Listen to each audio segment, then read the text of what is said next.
3, 2, 1. Okay. Hello and welcome. Hello and welcome. Thank you all so much for being here. My name is Otis Landerholm. I'm the founding attorney here at Landerholm Immigration, A.P.C, where we fight for your American dream. And we fight for the rights of immigrants. Here, my theme today is that asylum seekers are getting deported to third countries. Okay? And so we'll talk about that theme. We'll talk about what that means. As I'm talking, feel free to submit your questions. We will have some time for some Q&A here today. And everybody, whether you're on YouTube, Facebook, LinkedIn, Instagram, or TikTok, welcome. Thank you so much for being here, and welcome to today's episode of the Empowered Immigrant Live. All right? So welcome. Remember, the Empowered Immigrant Live is where we train, teach, inspire, and empower immigrants to make the most out of immigration laws and to make the most out of their lives. All right? Today our theme is asylum seekers getting deported to third countries. What is that? What does that mean? Why is this relevant right now? And so let's talk about that. And my question, as always, is, do you want to get asylum? Do you want to get a green card? Do you want to get a U visa or VAWA or cancellation of removal or citizenship or some kind of benefit? Do you want to at least figure out what option might work best for you, or what strategy might be wisest for you to up-level your life through the use of immigration laws? Because if so, go for it.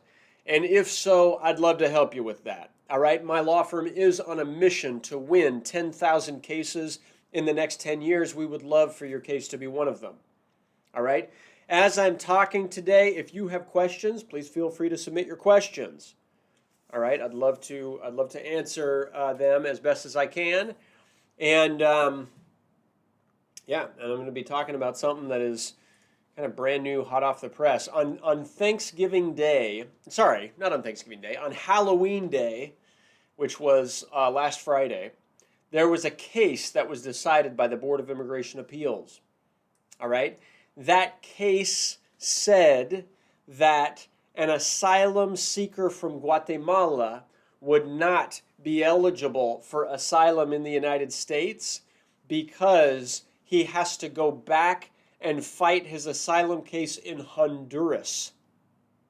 Why? Because there is an, quote-unquote, an asylum cooperation agreement now in place between the Trump administration and the government of Honduras. And it's not just that agreement, but that agreement was at play in this particular case to accept deportees.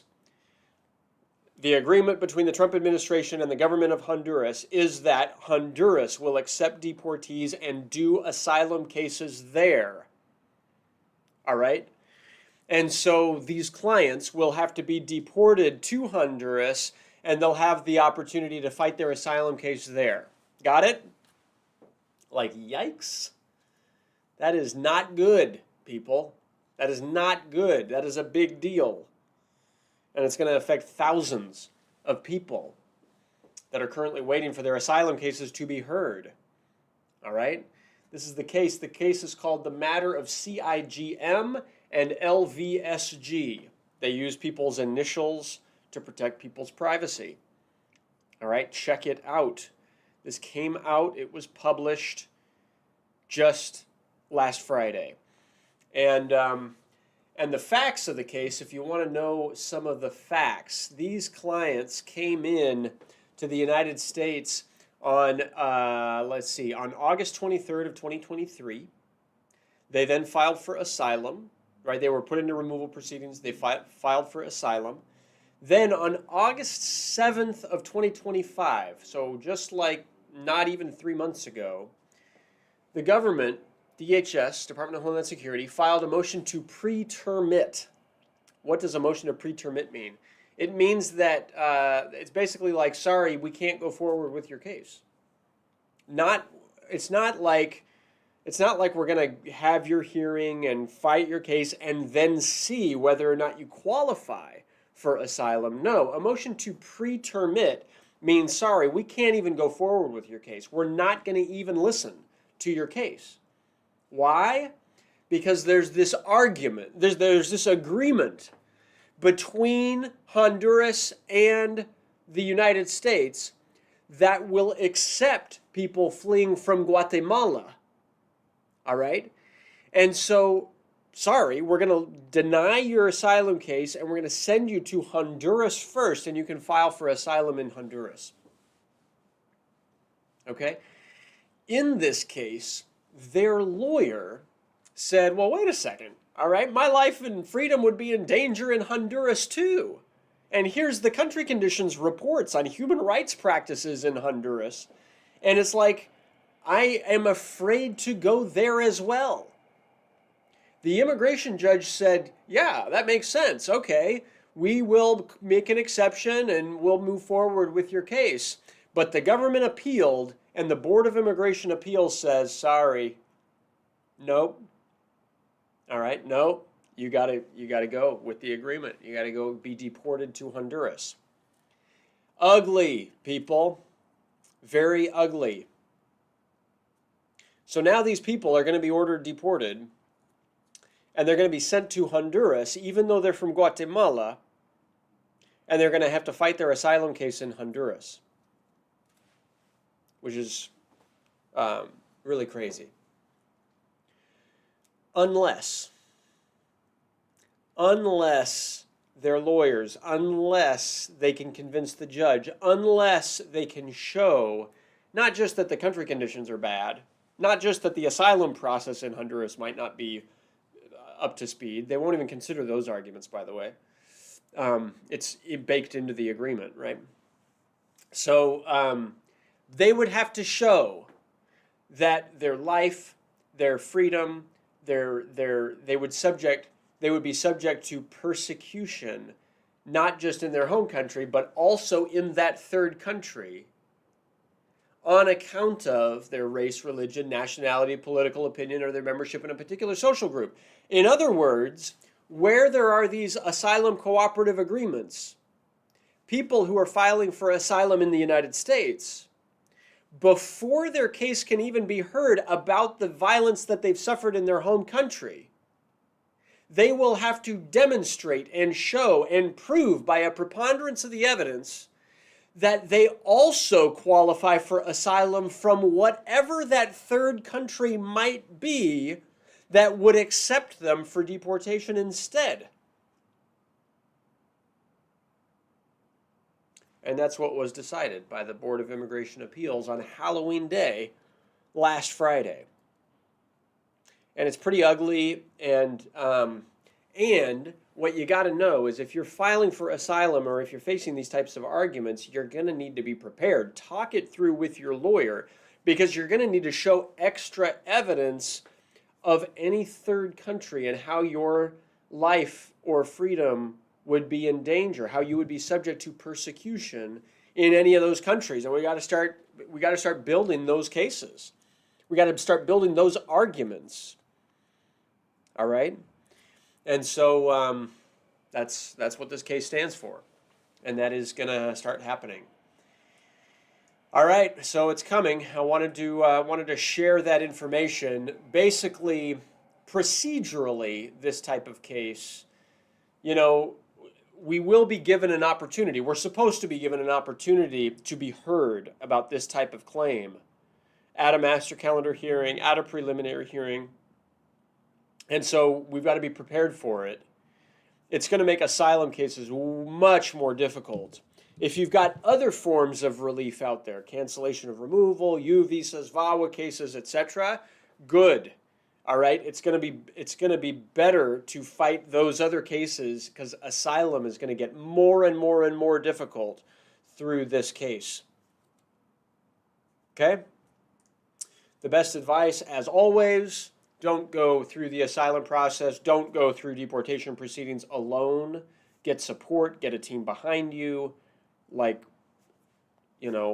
This is a complex and very difficult, very challenging time, and it's already a complex and very challenging area of the law. And it's like, yeah, get support. Okay, that's my topic for today. All right. So thank you for being here. Thank you for viewing and kind of hearing me. And now I'd love to hear you, right? If you have questions, if you have thoughts, if you have comments, please send them. I'd love to, I'd love to answer any question right here, right now, live that I can. And so what questions are out there? And the way to present this type of case, maybe I said this, maybe I didn't.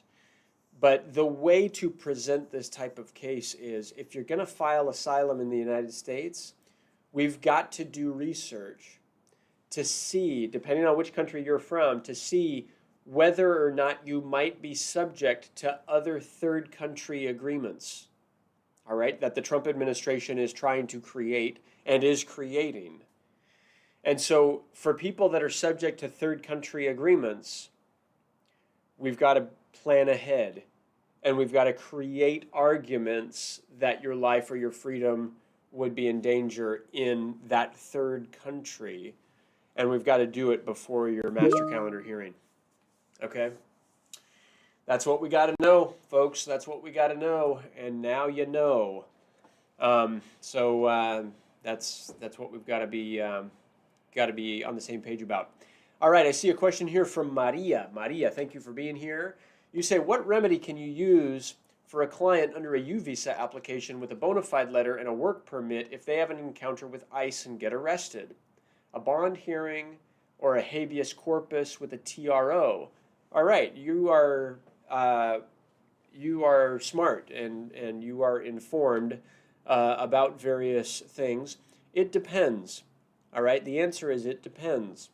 If a person with a U visa with a bona fide determination, all right, if a person with a U visa with a bona fide determination through the U visa and a work permit were to get detained, we've got to look and we've got to understand, were you inspected and admitted originally?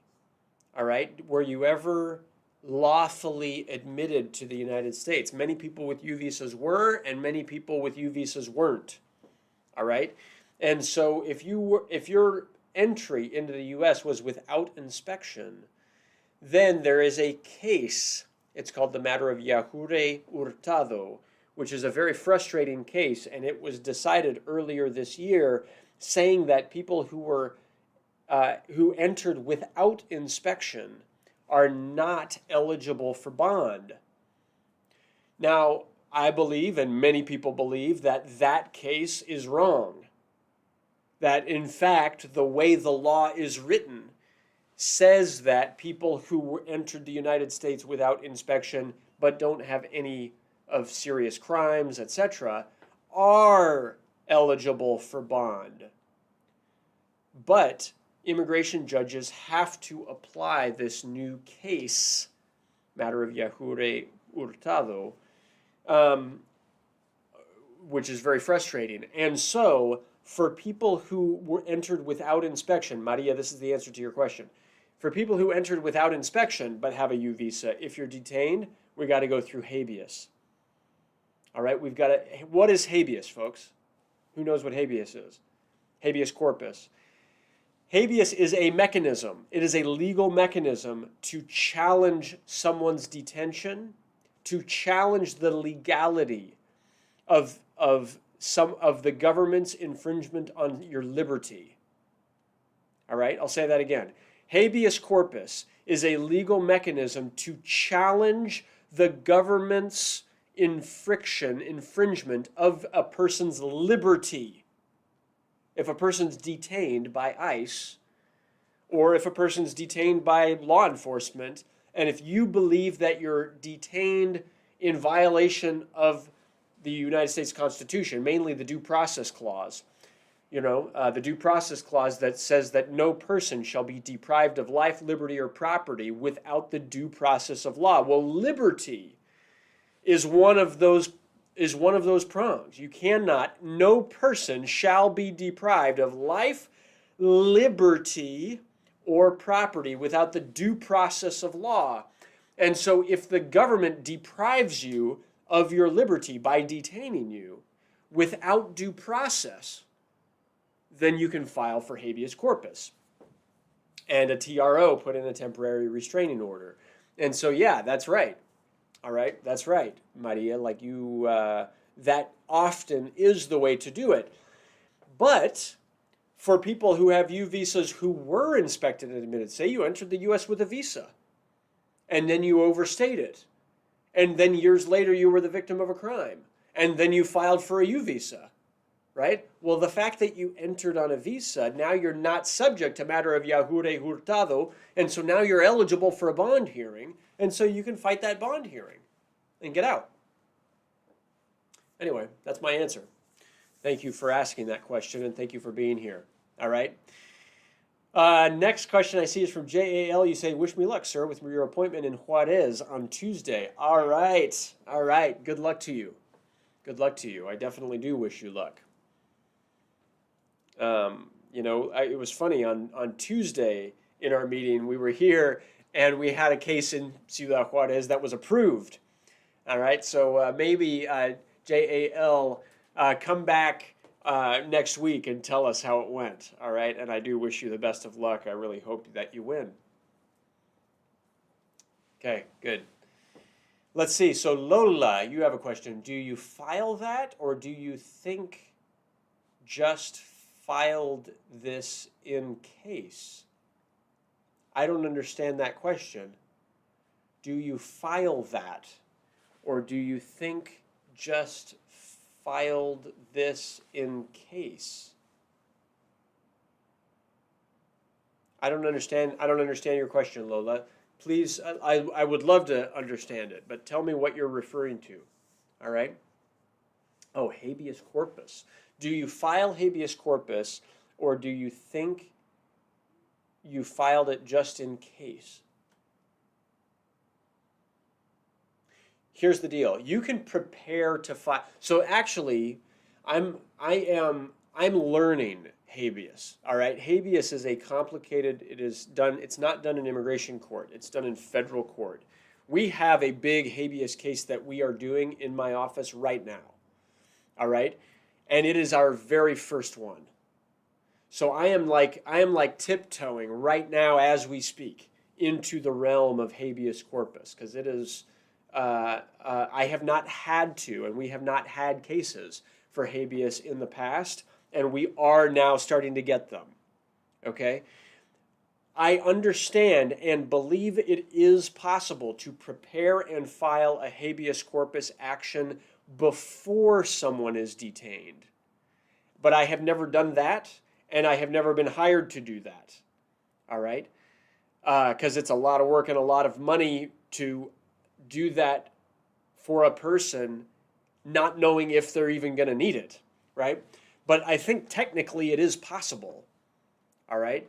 And I know it's possible if your liberty has already been constrained in some way. So if you have, if you're on ISAP and you have an ankle monitor device, if you have ICE check-ins and you're on an order of supervision, those things are actually ways that your liberty has been restrained in some way. So you can, in those instances, file a habeas corpus case ahead of time. Normally, though, right, it's like, okay, if you're going to an ICE check-in, there maybe, all right?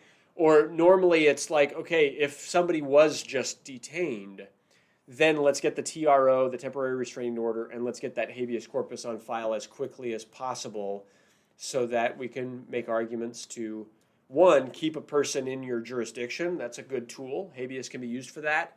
And two, preserve your arguments that you're eligible to be released. Okay? I promise, I will do episodes, like full day episodes on habeas corpus, because there's a huge amount of demand for it, and they are working. But I want to wait until I win this first habeas that my firm is working on, and I want to develop my expertise in the like realm of federal litigation and habeas corpus more before I really, come on and do a full episode about it. Hopefully that makes sense for folks. So let's see. High Vibes. I see your question here. You say, hello, sir. I'm an LPR with a DWI misdemeanor 8 years ago. Can I renew my card or do citizenship? So my best advice for you is to talk it through with an immigration lawyer. Feel free to call my office if you don't have one right now. And let's really look at the record first, and let's talk about it. All right? There are more requirements for citizenship than just criminal record stuff. You've got to show you're a person of good moral character. You've got to show you got the physical presence requirements. You've got to show that you've had your green card for the requisite amount of time, etc. There's more that goes into it than just looking at the DWI. So my best advice is start with a consult with a lawyer to really give you the personal advice. But what I will say, anecdotally, is that I have won both citizenship and green card renewals for people that have DUIs and DWIs. Okay? It is possible, it is doable, you might be able to file this and win. I'm not recommending that you do that. I am recommending that you consult with a lawyer, and if the lawyer recommends it, then go for it. Okay? It is possible to win citizenship even, even with a DWI misdemeanor. Yep. So Lola, I see your follow-ups there. If the person's outside but never know, or thank you for answering, you appreciate it. Hey, you're welcome. Thank you for being here, and thank you for asking. All right. And Rod, you say, what's the benefit to petition my parents if I can't give them a pardon or a waiver? There might not be any. Right? Because the truth is that you petitioning for your parents might give them no benefit. But you can't give them a waiver. Well, does that mean that they have no eligibility for a waiver from someone else? Because if you can give them the petition and someone else could be their quote-unquote qualifying relative for their unlawful presence waiver, is what I assume is the situation here, then that works too, right? In other words, where are your parents' parents? Because I have a lot of cases, and we've done this, where the child turns 21, they filed for their parents, and then grandparents are in the picture, and they would suffer extreme hardship if the parents weren't approved. And so we use actually 3 generations in the case. The child for the petition, and the grandparent for the waiver to win the parents' cases. All right? Sometimes that is thinking strategically and creatively, right? But if you have a brother or sister, if your parents have a brother or sister who's got status, the brother or sister can petition and bring in the parent, the grandparent, generate the oldest generation, and so that your parent and Rod could apply for a waiver. There's strategies here, all right? Should I map that out more carefully? Sometimes it works, sometimes it doesn't, all right? Because here's the way waivers work, right? If you're talking about unlawful presence, you need a qualifying relative for an unlawful presence waiver. The only people that can be qualifying relatives are either spouses or parents. All right, so if you're looking, if your parent, if it's your parent who wants to win a waiver, they must have a spouse or they must have a parent, which Enrod would be your grandparents. All right, I hope that that's clear. I hope that that's not overly confusing. If it is confusing, I get that. Let's do a consultation and let's map it out and let's really look at your precise situation.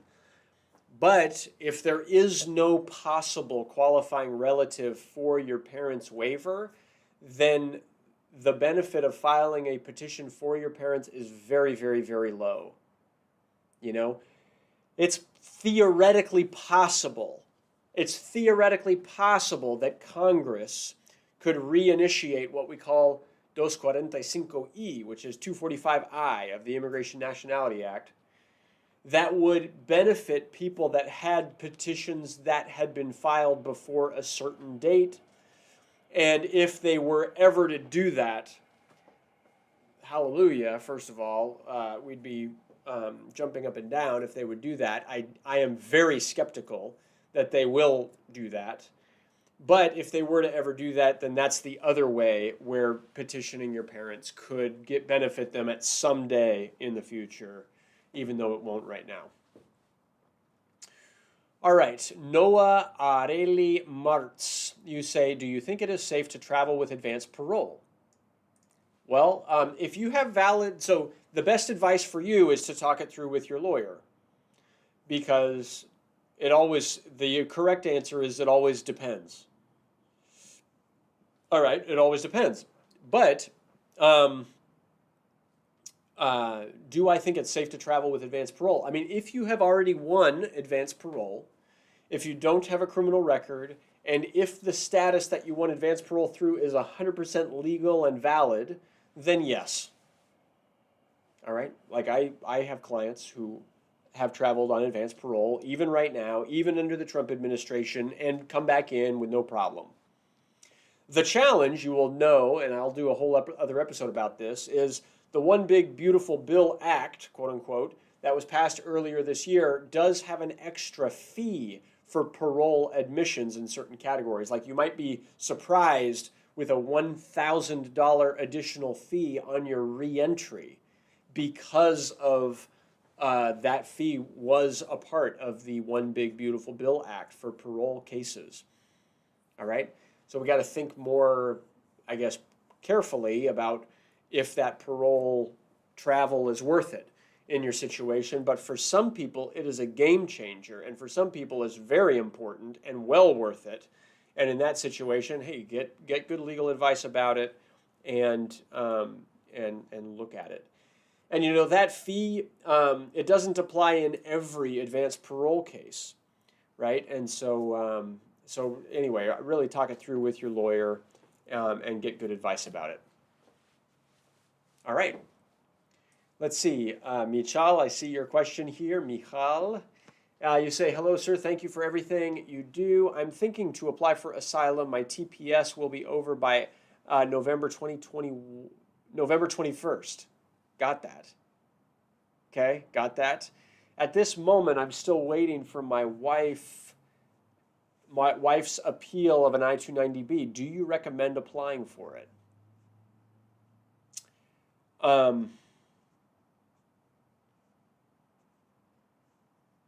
Good question. Really good question. The right answer is talk it through with your lawyer and don't do this through, like, don't take my advice just through a live session here online publicly. I think there's a lot of details that we would want to think through there. All right? And when a person has TPS and when TPS is ending, then if you're going to apply for asylum, you have 6 months to do it, all right? That's a reasonable time. Court cases have decided that within a reasonable time is 6 months from the expiration of a TPS case. And asylum is way more difficult now than it has ever been in the past, and so you'll want to think that through. And you're waiting on an I-290B, so let's really look at the strengths of that I-290B and consider those strengths in the analysis as to whether or not we recommend applying for asylum. It can be a good plan B, All right. It can be a good alternative benefit. It can preserve and give you the ability to get a work permit. There are some benefits to applying for asylum, but there are also risks and there are also complications that come with it.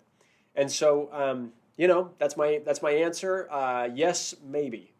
Yes, maybe. And you don't have to do it now before your TPS is over. Although there's benefits to that also. I get the urgency perhaps in your mind.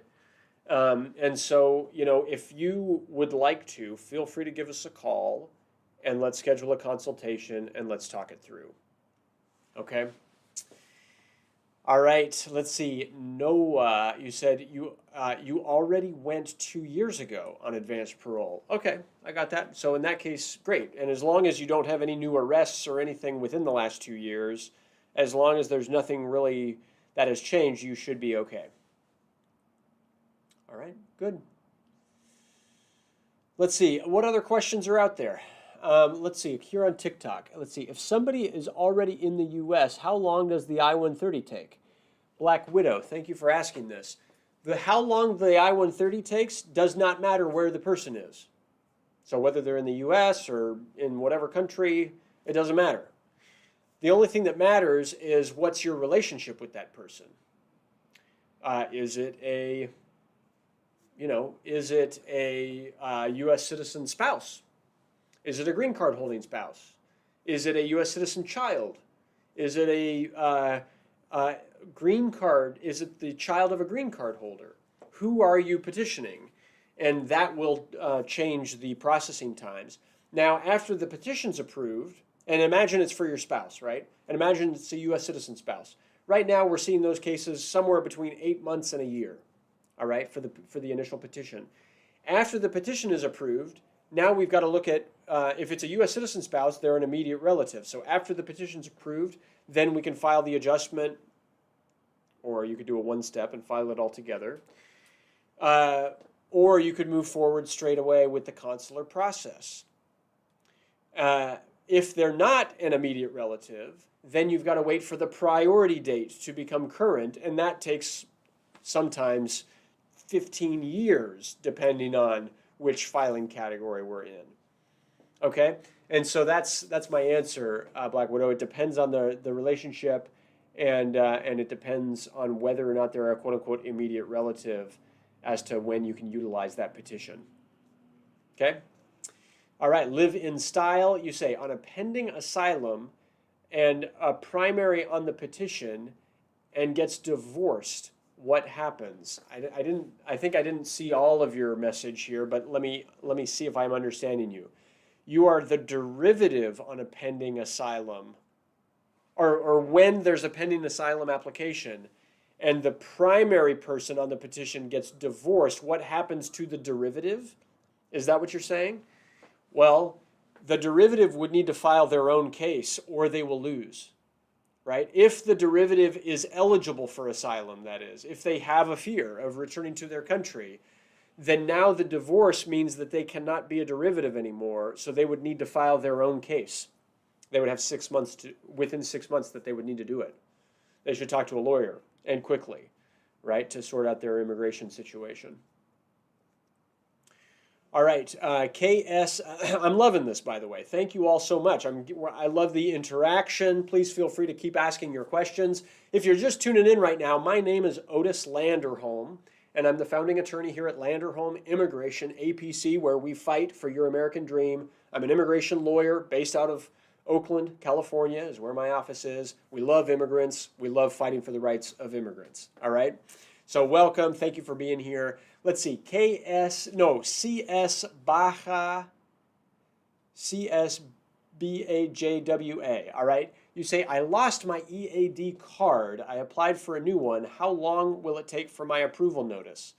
Yeah, good question. Good question. It depends on a lot of different factors, and there's a range, right? So it depends on what field office your case is at. It depends on what filing category your work permit was. But I would give it like 6 to 8 months, all right? And sometimes it comes much quicker. Sometimes it comes even as quick. Like I have seen them as quick as 1 month, right? But I have also seen them take a year. All right. And so it's like, yeah, I'm sorry that you're in that situation, but it does take some time, right? Let's see. Vanessa Garcia, I see your question here. How long does it take to get the I-130 approval? Yeah, similar question. Depends on the category. 8 months to a year if it's spouse of a U.S. citizen, up to 14 years. That's actually not just for the I-130. It's also for the priority date to become current. But if it's a sibling of a U.S. citizen, for example, it can take 14 years for most countries, or up to 20 years if you're from Mexico or the Philippines. All right, user 70, you say, when do lawyers usually mail immigration packets after signing off for them?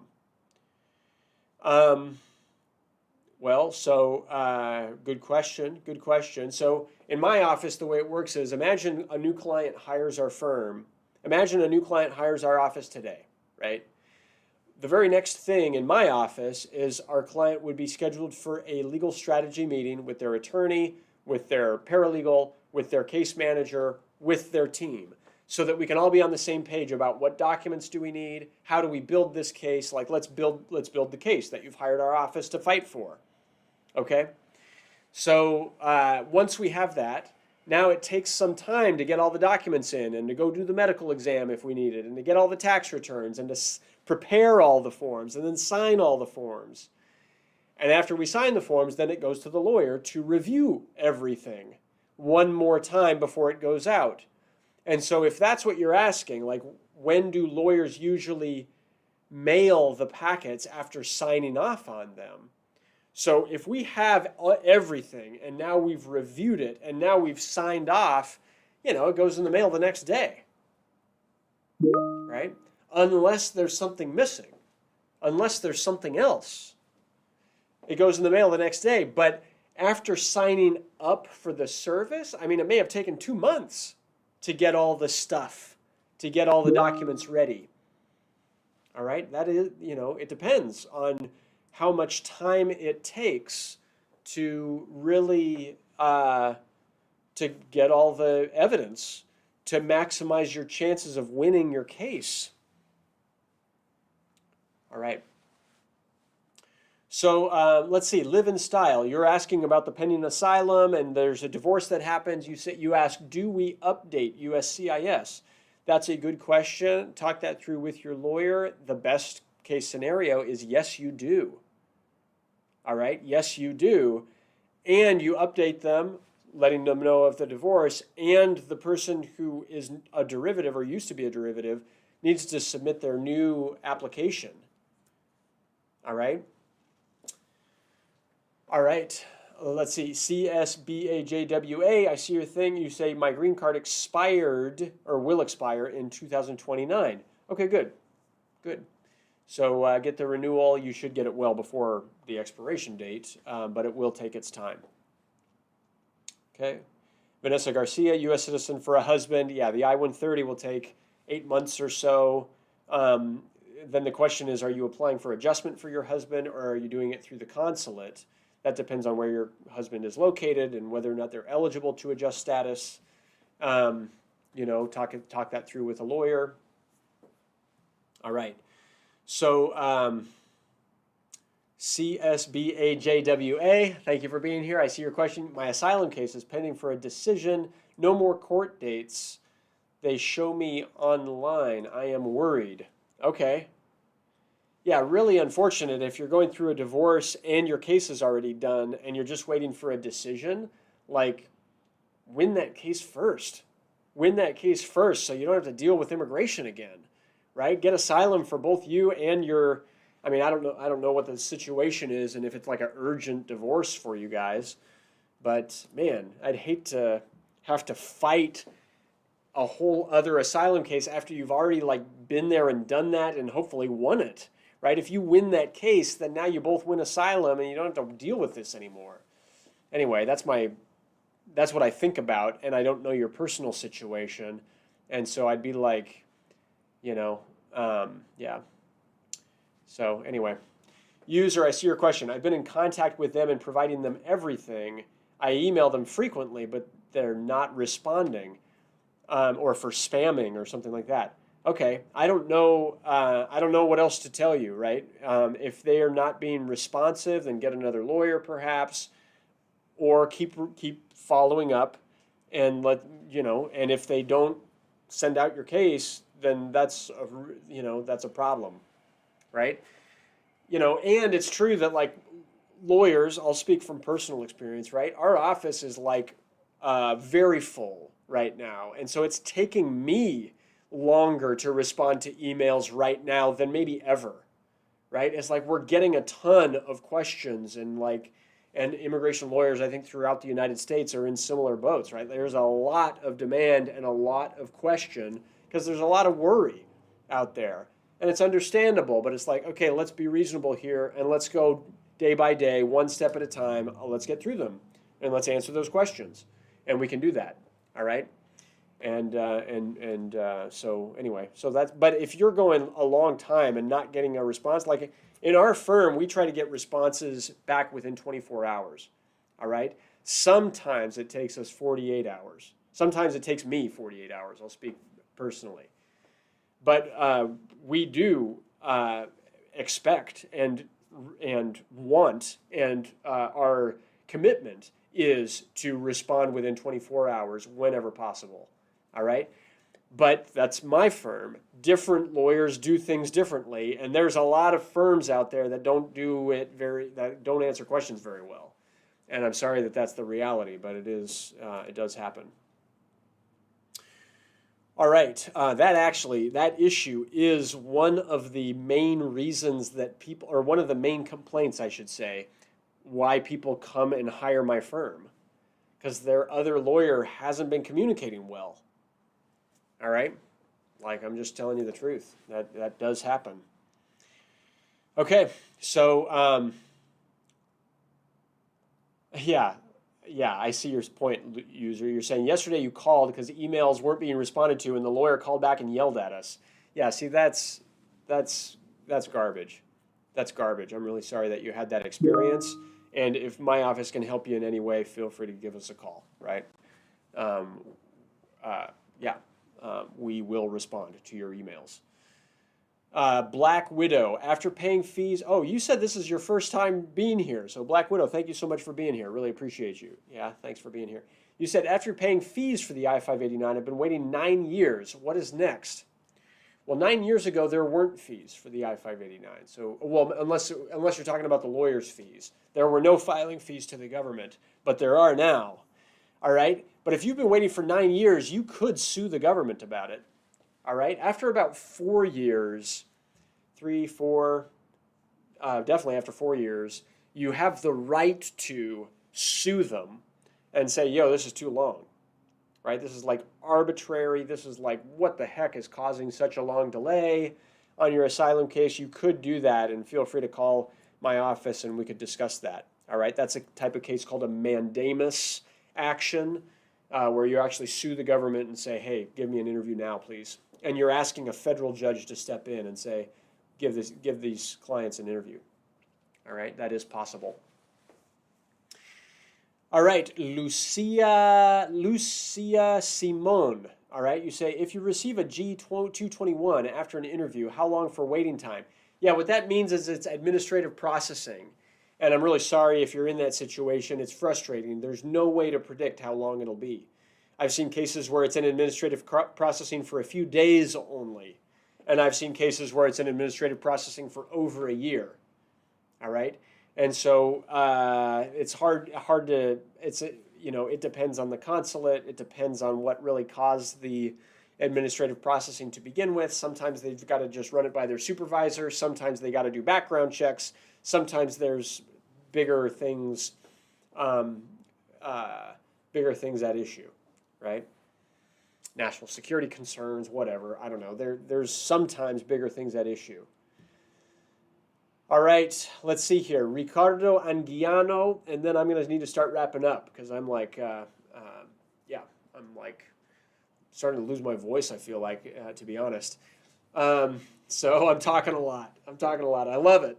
But it's just, it is what it is. So let's see. Ricardo Anguiano, you say, okay, E42B, qualifying relatives aging out in 2026. Your E-42B is approved. It was approved on November 17th, 2023. Can we expedite for the visa? Man.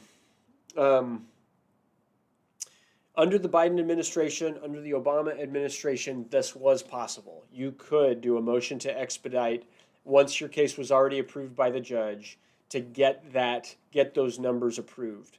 My understanding is the Trump administration is not doing that. And we actually filed a similar motion for a person in a similar situation, and the clerk called us and told us that they could not do it. All right? Orders from headquarters. That's a horrible reality. You've fought and won your case, and you might still be denied just because your qualifying relative will age out, turn 21, when your case required you to have a minor child. If you no longer have a child who is a quote-unquote minor, then you lose the case. Yeah, it's a very frustrating situation, but it is possible. That does happen sometimes. It shouldn't, but it does. All right? So try the motion to expedite. All right? But no guarantees. Right? All right, you guys. Thank you all so much for being here. I really appreciate each and every one of you. Thank you for the participation, right? I love how many people were sending your questions. If this was useful, if this was helpful in any way, please give me a like, please give me a heart, please give me a subscribe, whatever. It helps our algorithms, whatever. And if you could please take a moment and go to our channel in YouTube and actually subscribe to our channel in YouTube. All right, the link to our channel should be in the show notes, and it's just Lander Home Immigration in YouTube, and hit the subscribe button. Also hit that notifications bell. You can receive notifications when we upload additional videos with news, announcements, updates, things of that nature. If you have an immigration case, or if you need help with your specific immigration case, we're just a phone call away, all right? Feel free to give us a call. We're here to help. We would love to help. My name is Otis Landerholm. I'm the founding attorney here at Landerholm Immigration, A.P.C, where we fight for your American dream. I wish you the very, very best of luck. I hope you have a wonderful day today, and we'll see you next time on our next episode of the Empowered Immigrant Live. Thanks a lot, everybody. Make it a great day. Take care. Bye-bye.